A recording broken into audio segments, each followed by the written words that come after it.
नाज़रीन, आपको अपडेट करें सेवन शरीफ से, जहां हमारे नुमाइंदा ख़ुसूसी वकार अली मल्लाह के मुताबिक सिंध हुकूमत की जानिब से सिंध के अजीम सूफी बुजुर्ग हजरत लाल शहबाज कलंदर के दरबार को खोलने का ऐलान कर दिया गया।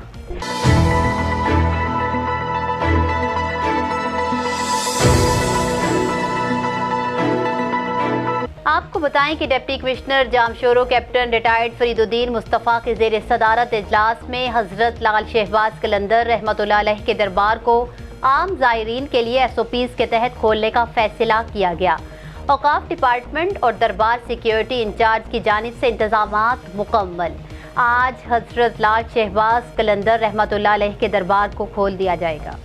जी, इस वक्त मैं मौजूद हूँ सिंध के अजीम सूफी बुजुर्ग हजरत सकीलाल शहबाज कलंदर की मज़ार पर। मैं आपको बताता चलूँ कि सिंध हुकूमत के नोटिफिकेशन बाद महकमा औकाफ ने सिंध के अजीम सूफी बुजुर्ग हजरत सकीलाल शहबाज कलंदर रहमतुल्लाह अलैह की मज़ार को आम ज़ायरीन के लिए खोल दिया है। मैं आपको बताता चलूँ कि ज़ियारत के लिए ज़ायरीन अकीदतमंद आशिकान कलंदर बड़ी तादाद में दरगाह पर पहुँच चुके हैं। मैं आपको बताता चलूँ कि दरगाह लाल शहबाज कलंदर पर आए हुए ज़ायरीन को मास्क पहनना लाजिम करार दिया गया है।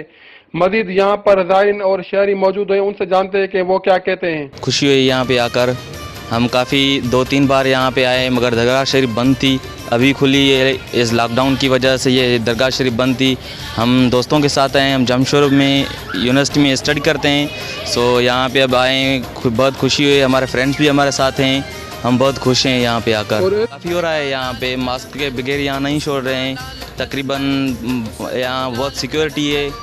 यहाँ हम बहुत फैसलाबाद से आए हैं। हमें रात पता लगा था कि दरबार खुल गए हैं। हम सेवन शरीफ के दरबार पे आए हैं।